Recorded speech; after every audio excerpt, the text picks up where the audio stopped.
Oh, please remember that there are a lot more to discover about Portugal that usually is hidden in the countryside or in the little villages.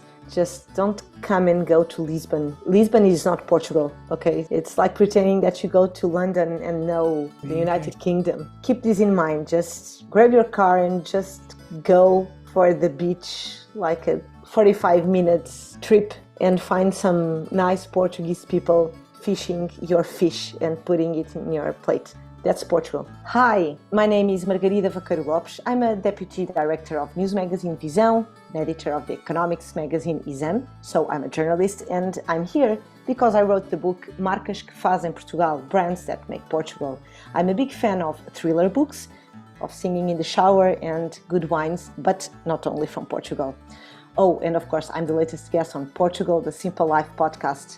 I talked to Dylan about my new book, The Perks of Being a Portuguese, and of course, how Portuguese food will maybe dominate the world. Welcome back, or welcome to another episode of Portugal, the Simple Life. And I'm really excited to be joined here by Margarida, Vaqueiro, Lopes. Margarida, thank you for being on the podcast. Boa tarde. Boa tarde. Thank you very much for having me. How are you today? I'm very fine. It's a very sunny day, so like we love in Portugal. You know, it's the end of October, but no winter time in here for now. Not yet.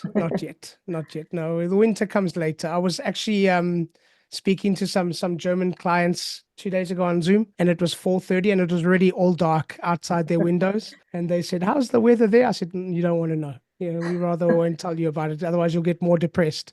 So we're lucky. Still we are complaining because now we have like nighttime at 6 p.m. Yeah, and we are already very sad, aren't we? Yes, But, exactly. Yeah, we can't Exactly. complain. No, we have nothing to complain about. Margarida, why don't you start off telling us a little bit about you? I'm a journalist. I'm 39 right now. I'm a deputy director for Visão magazine. It's a very well-known weekly magazine, and I'm an editor for 7 years now of an economic magazine called Exam. So this is what I do for a living. I have a child. She's 8 years old, very excited about Halloween today because we are recording this on It's Halloween, 31st of October. Halloween. Yes. And I live in Lisbon, but I grew up in this small village around the Silver Coast called Bombajal with very good wine and very good people. And I wrote a book, and I think that's why I'm here today. But let's One of the reasons.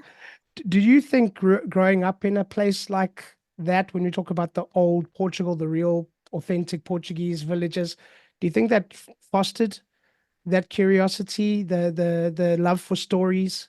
Did it help with that, do you think? Yeah, for sure. A few months ago, I was invited by the Câmara Municipal of Bombajal to write something about growing up in the village. Oh. And it was very nice because I made that kind of thinking. So how did it impacted on me as a journalist and in my choices? And I truly believe so, because I think you are right. And it's very funny you're saying that about London, because now I'm trying to do something when I take a train or a bus.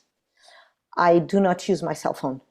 Okay, so I just have to sit down and look at people and try to engage because I think that we are missing this. Yeah. And in the cities, you can feel it. In a small village, it was very nice. We knew everyone. Yeah. You know, if I was skipping classes, someone in the middle of the street, we will say something like, "Does your mother know that you're here?" And you were like, "No, I'm going to school right now." You know, it's that sense of community that I was talking about. But for that, you have to know people. And that's what amazes me most. Even today, I really like to know people. And I think that a lot of problems that we are living right now, and that's why you foreigners like Portugal so much still, is because we are not looking at each other anymore. We are not listening to each other anymore. We are forgetting this, and this is a very important thing. It looks like an old man conversation, but it's really true, you know. And when you talk with CEOs, for example, of multinational companies, national companies, what they will tell you is that the simple thing to be a good leader is to listen to people.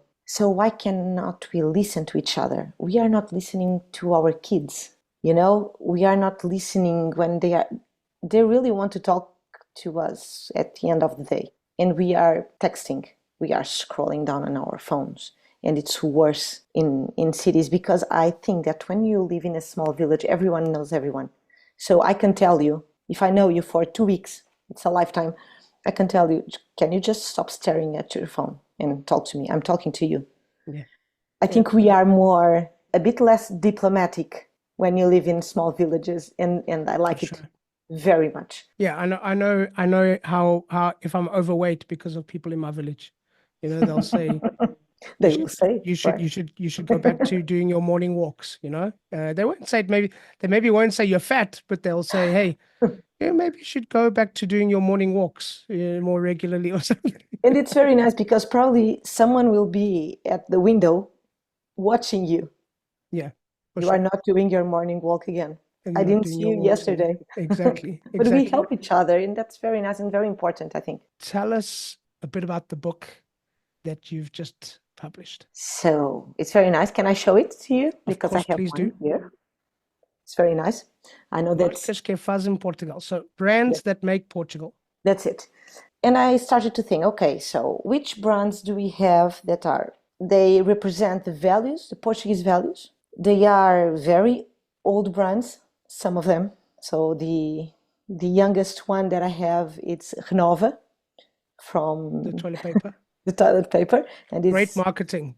yeah, Yeah. 50 years old right now. So it's the youngest. That's the youngest one in the book? Yes. So, for example, I have the Renova, the toilet paper. I have Ben Amor, a cosmetic brand of hand creams, very famous for its hand creams. What was that name? Ben Amor. Ben Amor, okay. Yes, it's from Lisbon. So I have Sanju, it's shoes, sneakers brand, very nice. I have Ramirez, it's from, canned tuna and so on. Yes, very well. Yes. It's the oldest factory working on that in Europe. Wow. Okay, still working. It's a 200 years old company, still in the family. So it's amazing.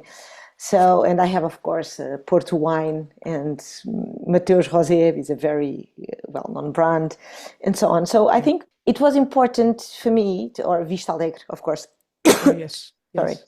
I think it was important to me to write a book that can show what it is Portugal, not only for its food or the sea or the beach or the people. Economically speaking, we have very nice companies and very nice brands. And I would like them to be an example for the newest ones, because I think that we have a lot of brands right now, but they are missing the point. Yeah. Some of them are missing the point. So that's why I chose the oldest ones, because they are still very vigorous and very healthy, and they have a lot to teach, not only to entrepreneurs, but citizens as well. Looking for a home in Portugal? This break in Portugal, the Simple Life podcast, is brought to you by Dylan and his team of certified realtors at Portugal Realty. Portugal Realty offers the exclusive Simple Life Homebuyer Program. Visit portugalrealty.com today and book your free call to find out more. Welcome to the Simple Life. There's been things happening in this country for a long time that have been exceptional. And I think that sometimes we forget that, as Portuguese, we are terrible ambassadors of our own country. That's my feeling, okay? Of our own products, things that we know how to do. For example, I love to use this example. ATM machines. Yeah. It's amazing what you can do everything. Portuguese ATM machine. You can get a fishing license. You can get a fishing license on an ATM. I know, thank you, because it's the thing that I always use. It's amazing. It's a fishing license. Why on earth can you have a fishing license? Or the Via Verde mechanism, it was invented by us. So even the MBWay technology. So we are very good on a lot of things, but we don't like our made in Portugal stamp. And I don't know why. This book allows me to understand what people think about it. For example, the Sanju sneakers, they are quite similar to Converse All-Star, the boots, but they were created in 1930, so they came up first, okay? Eusébio used to use these kind of sneakers to play in Benfica. Our army used these sneakers to exercise and so on.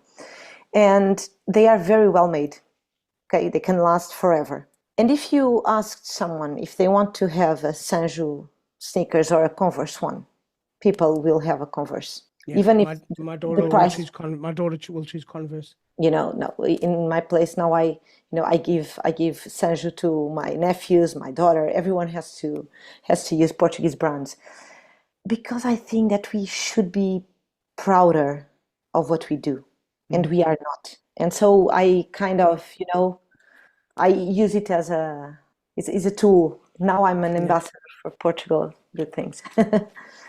What did you learn about your country, about Portuguese people through writing this book? Well, it's more fair if I say what do I learn every day, because I write about a lot of brands and a lot of companies. Yeah, so all the time. I think that we are very clever, very persistent. So you mentioned how we have foreigners coming here for a particular reason.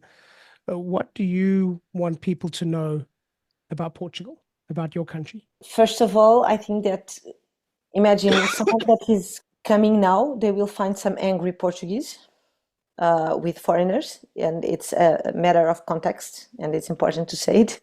It's because, and as you know, because you are here for 15 years now, we had a lot of foreigner investment, and it was amazing for our recovery and very important. But Portuguese people are getting poorer. Life is not getting easier for them for a lot of reasons. Of course, the problem is not, it's not only the foreigners that came. It's a lot of public policies and so on. Yeah, but I think it's important for people to know it's a complex problem. Yeah, exactly. So if they feel that people are angry, yes, they are, but it's not at them. Not at them. Yeah. People are angry right now. I think that the most important thing is that they will find a very welcoming country, well, with sunny days and nice weather and amazing food and great, great wine. But most of all, with people that are very genuine still, and that are very passionate about their lives, even when they are angry, and even if they think that they are not very good. But they will find nice things, beautiful architecture, a bit messy sometimes, and you will find in a very small country a very different kinds of not only landscapes but also traditions, food, and I think that it's a richness that it's hard to find in other countries. So if you go from Algarve to the north of the country, to Porto or Braga, Jesus Christ, the amount of food that you can have. That's quite different, even the way of people talking and living. So it's, as you had the world in a nutshell. Diversity. I would choose diversity for. What's one thing that you would like people to remember and take away from our conversation? Oh, please remember that there are a lot more to discover about Portugal that usually is hidden in the countryside or in the little villages. Just don't come and go to Lisbon. Lisbon is not Portugal, okay? It's like pretending that you go to London and know the United Kingdom. Keep this in mind. Just grab your car and just go for the beach, like a 45 minutes trip, and find some nice Portuguese people fishing your fish and putting it in your plate. That's Portugal. Margarida, a question that we ask all of our guests. Portugal, the simple life, why? Oh, come on, because it's the best country in the world, isn't it? We have the best food, the best wines, the best weather, and the best people. Simple. I like it. You can come back on the podcast whenever you want. It's all good. Thank you very much. I will. Margarida, thank you. I've loved this conversation. I've learned a few things, so that's always good. And for now, I'm going to let you call it. So, folks, that's a wrap. So thank you once again to our guest, and thank you to all of you for listening. Please subscribe, share with your friends, give us a thumbs up, and please leave a comment or a review. We always love to hear from you. Don't forget, Portugal The Simple Life also has a magazine, so download it. It's for free. We'll be back next week with a brand new episode, and as we say in Portugal, sejas bem-vindo. Welcome to The Simple Life.